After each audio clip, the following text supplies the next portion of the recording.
On May 24, 2015, Pope Francis published the encyclical letter Laudato Si on care for our common home. Exploring many of the themes from the encyclical and featuring interviews with some Canadians concerned about our common home, this video is a Canadian response. The encyclical takes its name from the invocation of St. Francis of Assisi. Laudato Si, mi Signore.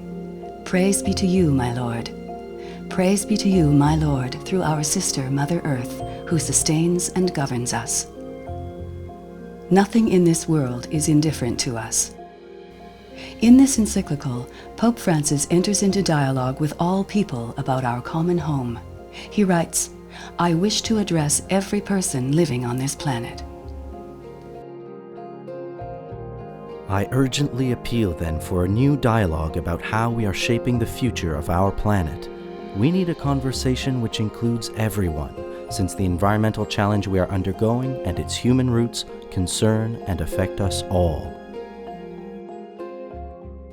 We asked David Suzuki, geneticist and host of CBC's The Nature of Things, to comment on Pope Francis's approach to science in the encyclical. What he has done is in the best tradition of Rachel Carson. Rachel Carson was a writer, and what she did was look at the big picture. You know, generally we say, does DDT have an effect? Oh, well, what's the effect on this field? What Rachel Carson showed us was, yeah, you spray it on fields, but wind blows, it rains, and you end up affecting fish and birds and human beings. Generally, scientists are so focused, they're only looking at it in that little bit. What he has done is broaden it out into a much broader context. I think he's done something very, very profound. And the science, as far as I'm concerned, is impeccable.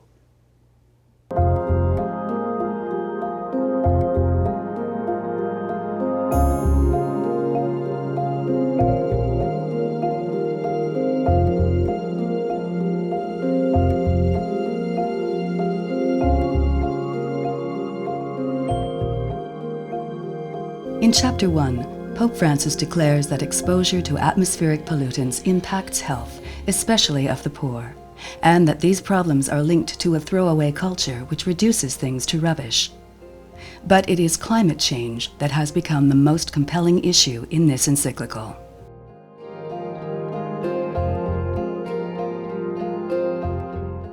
The climate is a common good, belonging to all and meant for all. At the global level, it is a complex system linked to many of the essential conditions for human life. The Pope then describes the climate change crisis facing the planet today. In scientific detail, he describes how greenhouse gases, created in large part by the burning of fossil fuels, build up in the atmosphere and hamper the escape of heat produced by sunlight on the Earth's surface. The globe is heating up. In 1988, people were very, very concerned about global warming. I interviewed Lucien Bouchard, who was the brilliant politician that Brian Mulroney was re-elected in '88, appointed Lucien. I said, what is the most critical issue that we have to face? And he said, right away, global warming. I was very impressed. 1988, I said, how serious is it? And his answer was, and these are his words, it threatens the survival of our species. We have to act now. 1988, Stephen Lewis chaired some sessions of 300 climatologists meeting at the University of Toronto. They were so concerned about climate change, they said in a press release, this is a threat to human survival second only to nuclear war, and called for a 20% reduction in 15 years. That was a call. Scientists had said it. The evidence was in. We've been going backwards ever since. So people knew that global warming was a serious threat, and we're ready to act on it. Now, all of the years since, I have been backpedaling, trying to say, look, the evidence is in. Climate change is happening. Here's the evidence. The denial has been getting stronger and stronger. Why? It's been coming from the fossil fuel industry. So finally now, I think we've turned a corner. But in terms of our government, we've had 10 years of a government that hasn't even mentioned climate change as an issue, a serious issue. And it's an issue not only of our survival, it's an issue of enormous economic implications. So When I see the encyclical, I go, hallelujah. I'm an atheist, but I glory in what the Pope has done.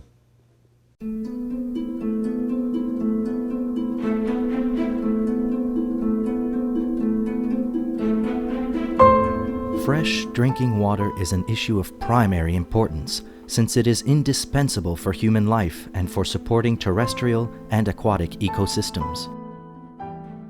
Well, I think it's wonderful that Pope Francis zeroes in right away, or very early in the encyclical, on water.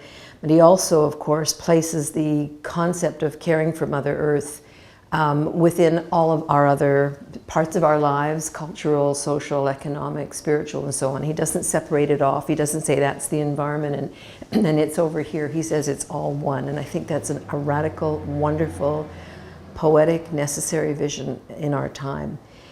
He particularly singles out water, which is incredibly important because we are a planet running out of water, and the growing crisis of the inequality and inequitable access to water is one that is with us, not just in the global south anymore, but in the global north as well. So he sees this, he names it, and he takes action, or directs us to take action to make this different.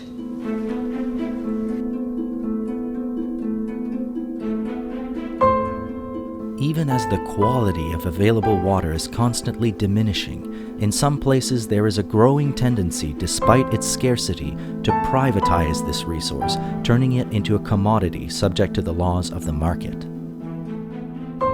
We try to get the message out about the human rights to water and sanitation in many ways, from very top down at the United Nations, where I served as a senior advisor to the 63rd President of the General Assembly, getting the United Nations to recognize water and sanitation as human rights, right down into working with most local grassroots communities here in Canada and around the world, and every other level. We're trying here in Canada to get decent legislation. Our governments, successive governments, have ignored water or cut legislation and regulations about water, and we take our water totally for granted in Canada. We kind of have this notion that we love our water, but in fact we don't care for it at all legally. So at every single level there are things to be done, from teaching children how to care about, love, and preserve water, to provincial, national, and international law to protect water. We have to do it at all levels because we are a planet running out of clean water.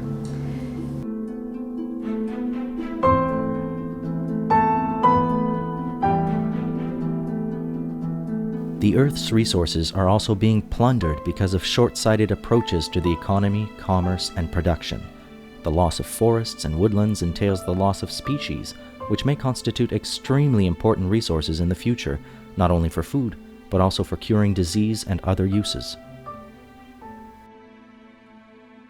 The encyclical is brilliant science. Other species provide us with the very things that we need to survive: clean air, clean water, clean soil and food, and clean energy. And so long as we regard them as just resources, then we will exploit them without a second thought. But regarding them as our relatives, as beings that have every right to exist on this planet, means that we treat them in a very different way.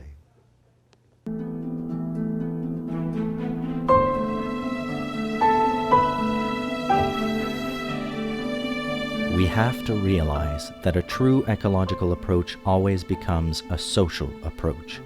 It must integrate questions of justice in debates on the environment, so as to hear both the cry of the earth and the cry of the poor. You know, we looked at liberation theology in terms of the cries of the poor, but now we're talking about the cries of the earth. And both the cries of the poor and the cries of the earth are the voice of God. Are we responding to those cries?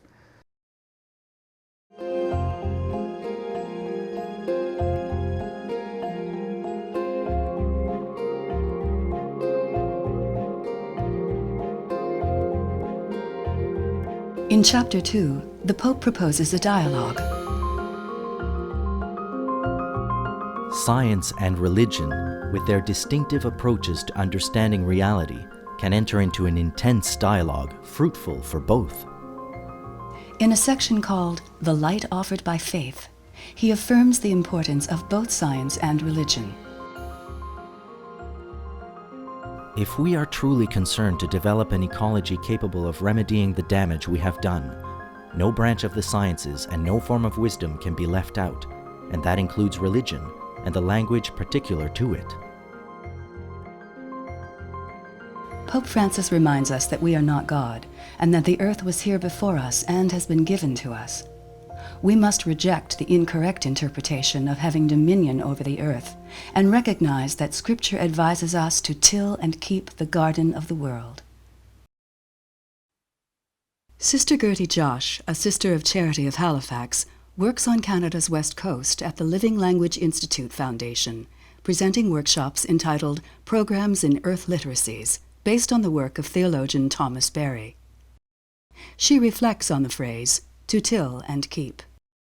To till and keep means that we celebrate and we participate with the soil in a reciprocal relationship. And it's a spiritual experience actually to work in the soil. When we put our hands in the soil and reflect on the billions of species that are in that handful of soil, it's awe and it's gratitude for what's there. So it's a responsibility, and it's a relationship. We care for the soil cares for us. It's back and forth.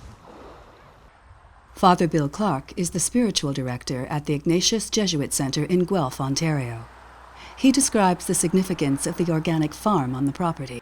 We're being more and more intentional now about integrating the whole sustainable agriculture, the environment, with our spirituality. So you can't have good Christian spirituality without a deep awareness of the earth and the needs and the suffering of the earth as well. So it's become one part of our formation for people. And along with that then, we have these CSA gardens where people come and pick up their vegetables once a week. They sort of buy into the farming project. Plus we have a whole number of plots where people from the city can come out and have their own little gardens or their own large gardens. It's wonderful to see them on the weekends with their children, out there gardening and teaching their children about gardening at the same time. So it's a part of our mission, really. But if you see it all as being sacred, if you see the trees and the birds and the water and the mountains and the whole thing as all being sacred, then you're entitled to play your role in it. You're entitled to have your part in it. You're not expected to starve, but you see yourself as part of that overall fabric and as having an interest, both for yourself and for others, in the preservation of that fabric. I see that as being something towards which the Pope seems to be moving in that phrasing. And if there's a rapprochement between the spirituality of the First Nations and the spirituality of the Western European settlers in this country, man, that is a huge, huge reason for hope. Later in Chapter 2, Pope Francis reflects on the story of Noah in Genesis. These ancient stories full of symbolism bear witness to a conviction which we today share, that everything is interconnected, and that genuine care for our own lives and our relationships with nature is inseparable from fraternity, justice, and faithfulness to others. And I think of it in terms of the evolutionary story, the story of the universe, that we have a profound relationship with everything, that we actually are 13.8 billion years old. We're part of everything that's come before us. And we're in relationship with everything. We're in relationship with air, with the water, with one another, with bees, with elephants, with the sand, the soil that we live on. That's what I understand to be everything to be interconnected. It's a profound relationship, and it's all mind-boggling that we are relations with everything. In the last section of Chapter 2, entitled The Gaze of Jesus, Pope Francis affirms the central role of the life of Jesus to Christian believers. In the Christian understanding of the world, the destiny of all creation is bound up with the mystery of Christ. Present from the beginning, all things have been created through him and for him.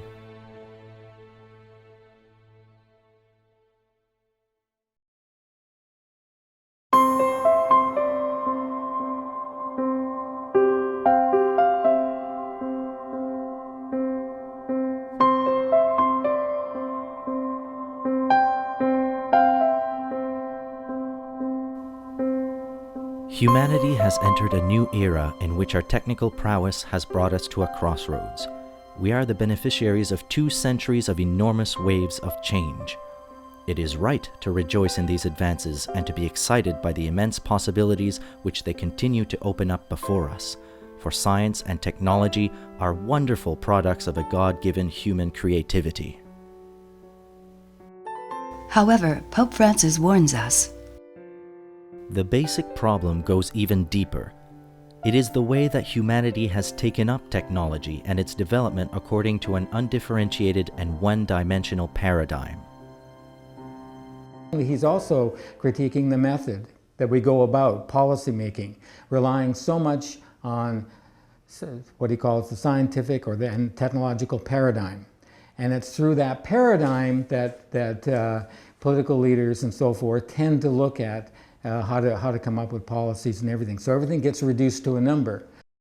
It is this paradigm that promotes the idea of infinite and unlimited growth. But there comes a point where there really is a limit. There really is only so much of these various, I don't like to call them resources, but that's what they're normally called. And and at some point you run out of them. And if you don't run out of them in terms of supply, you run out of them in terms of places to put things. I mean, the Earth's air is now telling us there's a limit to what can be put into the air without grave damage to all of life. Later in Chapter 3, the Encyclical identifies modern Anthropocentrism as a root of the problem of climate change. What he did was he cut through some of the history of the Catholic Church too. He cut right through all of that and said that we are anthropocentric, we are turned unto ourselves, when in fact we have to recognize that what we're dealing with here is life as a living organism, and we're talking about living organisms. The Earth itself is a living organism. And we have got to find ways of re-engaging with Mother Earth. We've got to find ways of re-engaging with that living organism. Often what was handed on was a Promethean vision of mastery over the world, which gave the impression that the protection of nature was something that only the faint-hearted cared about. Instead, our dominion over the universe should be understood more properly in the sense of responsible stewardship. And I was thrilled to see the Pope saying this is not the correct understanding of dominion. And I don't know the actual textual background into the Greek and the Hebrew and so forth, but dominion in English does tend to mean mastery.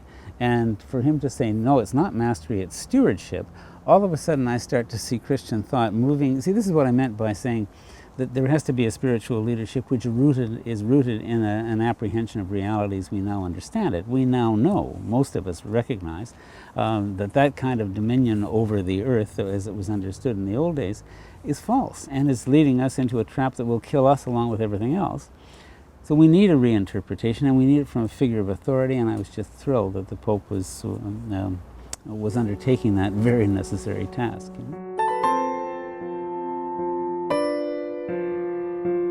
Discussions are needed in which all those directly or indirectly affected, farmers, consumers, civil authorities, scientists, seed producers, people living near fumigated fields, and others, can make known their problems and concerns and have access to adequate and reliable information in order to make decisions for the common good, present and future.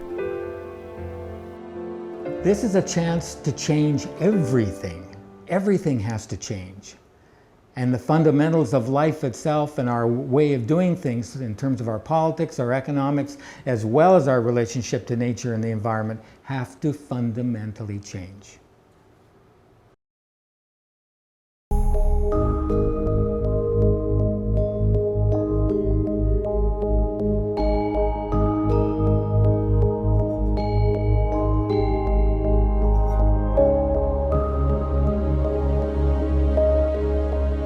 In Chapter 4, Pope Francis pulls together the notions of environmental, economic, and social ecologies. Based on a definition of the root concept of ecology as the study of the relationship between living organisms and the environment in which they develop, Pope Francis coins a new type of ecology which he calls integral ecology.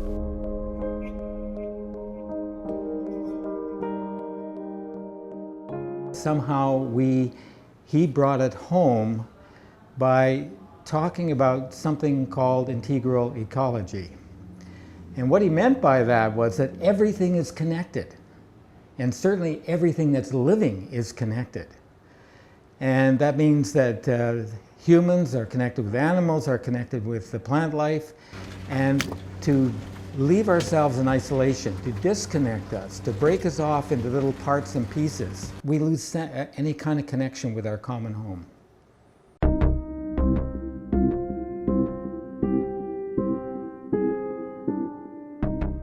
Many intensive forms of environmental exploitation and degradation not only exhaust the resources which provide local communities with their livelihood, but also undo the social structures which, for a long time, shaped cultural identity and their sense of the meaning of life and community. The Pope urges us to show special care for indigenous communities and their cultural traditions. They are not merely one minority among others, but should be the principal dialogue partners, especially when large projects affecting their land are proposed.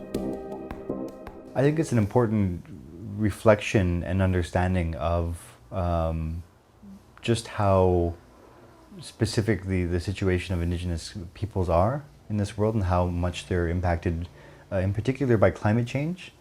But also by the very things that cause climate change. So a lot of fossil fuel extraction or deforestation for agriculture, for example, as well as even a lot of the proposed impacts of climate change, or sorry, the proposed solutions of climate change, things like mega dams or biofuel plantations. These are all things that have had a lot of devastating impacts on indigenous communities. In many cases, you know, sometimes they've presented life or death scenarios for these communities. We have indigenous communities that live on islands, for example, that, you know, are threatened to disappear entirely, and their people's way of life and culture and history with them. So I think it's really a reflection of the fact that, you know, a lot of these indigenous peoples have a very much more vested interest in, you know, trying to work to stop climate change and also proposing solutions that are actually going to be sustainable and beneficial to all in the long run. The next theme is ecology of daily life, where Pope Francis proposes that authentic development includes efforts to bring about an integral improvement in the quality of human life, and this entails considering the setting in which people live their lives. For the greater majority of Canadians, that would mean cities. And one city that was singled out by Pope Francis and invited to participate in the Global Conference on Climate Change was Vancouver. We have a commitment as a city to be the greenest in the world by 2020. And this is a commitment that I put forward when I first ran for mayor, so it's been part of my political passion and commitment, and it's been supported now 3 elections, successfully putting a team in place to carry out that goal. And that goal is now supported broadly in the city. We've had tens of thousands of people working on different elements of the greenest city goals. It's like a decathlon for us, whether it's air or water or local food, reducing our climate pollution, transportation, creating green jobs. We have 10 different metrics and targets that we're tracking to get to the 2020 goal of being the greenest, and to inspire other cities around the world to be part of this, raising the bar, raising the level around the world in cities to be much more sustainable. It was an enormous honor to be the only Canadian mayor invited and to represent our country with the Pope, and to bring the stories from Canada and from Vancouver specifically and share them with mayors from other big cities around the world that Pope Francis had invited together. So we've recommitted ourselves to working very hard to push on our national leaders to make bold commitments to fight climate change and modern slavery. And in the months ahead, this is an enormously important piece of work for mayors around the world, and we're very encouraged to have Papa Francisco supporting and inspiring these efforts globally.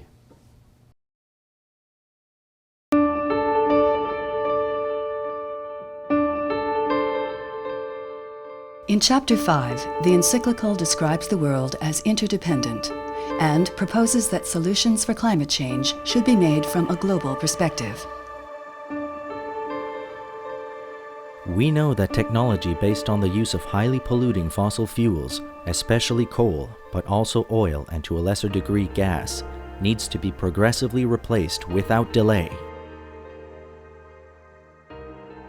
Pope Francis laments the failure of world summits on reducing greenhouse gases. He cites some successful international agreements, like the Basel Convention on Hazardous Wastes and the Vienna Convention for Protection of the Ozone Layer through the Montreal Protocol. However, on climate change, Pope Francis is unequivocal.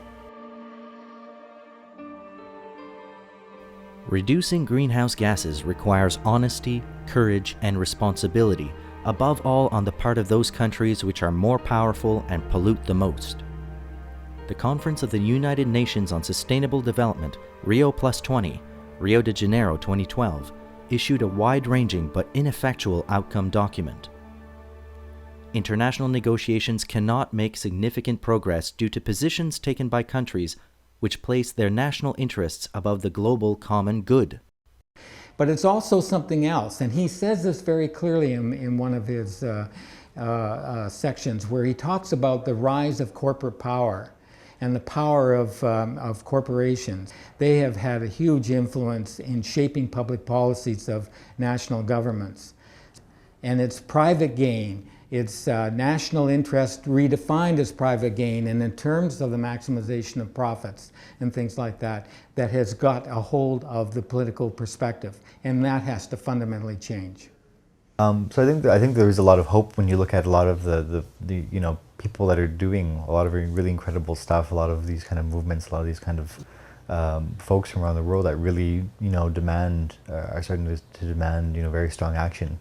Even from a lot of countries, you have a lot of countries that really are demanding strong action. But when you look at how that's being turned into inaction in the halls of governments, in the halls of the way that businesses are doing operations still, I think that what we really need to see is a change in how those kind of systems are done, and a change in terms of who's in power and how that power is really reflected. The myopia of power politics delays the inclusion of a far-sighted environmental agenda within the overall agenda of governments. True statecraft is manifest when, in difficult times, we uphold high principles and think of the long-term common good.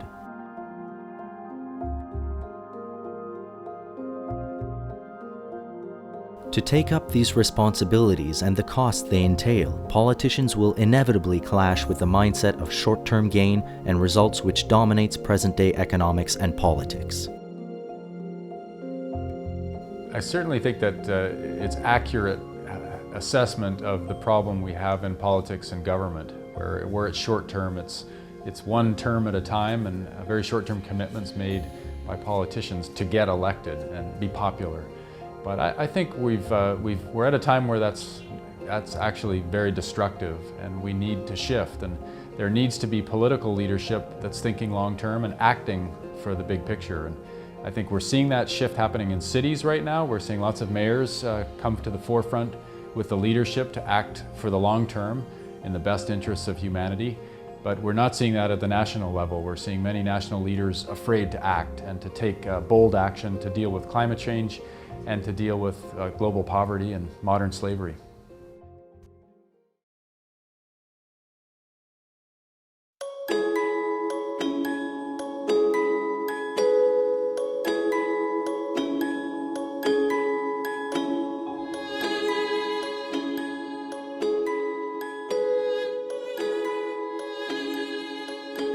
Pope Francis opens the final chapter reminding us that consumerism is a conditioned reflex, but that we have choices and that we should examine our lifestyles. He quotes the Earth Charter to illustrate his request of us. As never before in history, common destiny beckons us to seek a new beginning. Let ours be a time remembered for the awakening of a new reverence for life, the firm resolve to achieve sustainability, the quickening of the struggle for justice and peace, and the joyful celebration of life. I really love in the Earth Charter that's quoted in the Encyclical the idea that we need to be brought more into a joyful celebration of life. And I think that the Pope understands, by talking about daily gestures, that this is not just about getting into people's homes, but it's about getting into people's hearts and really taking advantage of the unique human capacity for wonder and bringing that more into our everyday actions. So I often hesitate to use the word education to describe the work that I do, not because I don't really value education as an important part of the ways in which humans interact with each other and the world around us, but because I think that we sometimes fall into a trap of understanding education as just providing information. And that leads us to believe that as long as people have the right information, they'll do the right thing, when in fact that's not the case. It actually requires making contact with people's values to open the door to change, not just telling them the facts. And that's really what I try to do in the work that my team and I undertake. We make an effort to actually change people's habits and behaviors. Something I found beautiful in the Encyclical was the Pope's call for a system of daily gestures that break with paradigms of violence and exclusion. And I think that that is what drives and motivates actually the work that we do. It's this desire to institute a system of habits that prioritize communion, a more sustainable relationship with energy, and a celebration of the beauty of daily life. Environmental education means a change in our daily habits. A person who could afford to spend and consume more, but regularly uses less heating and wears warmer clothes, shows the kind of convictions and attitudes which help to protect the environment.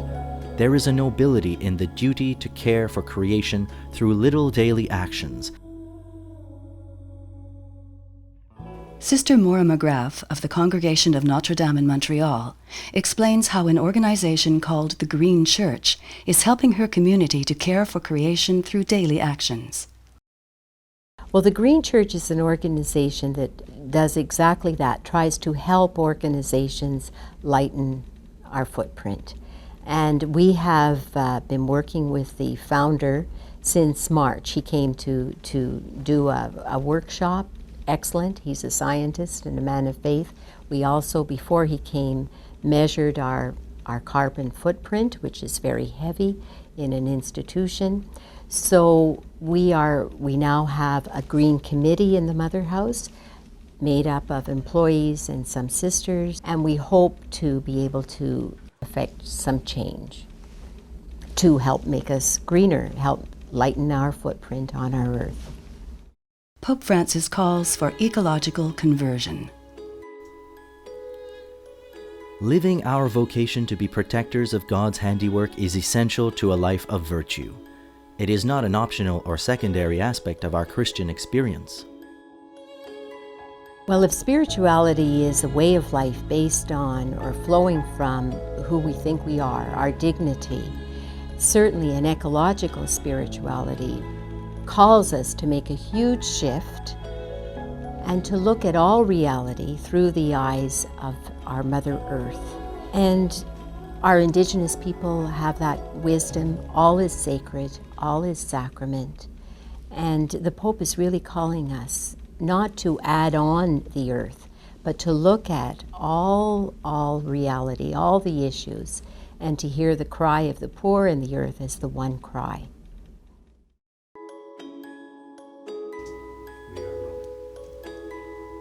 Pope Francis ends Laudato Si with a Christian prayer in union with creation.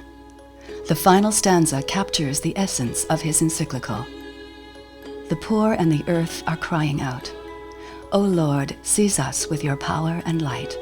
Help us to protect all life, to prepare for a better future, for the coming of your kingdom of justice, peace, love, and beauty. Praise be to you, Laudato Si. Amen. Franciscus."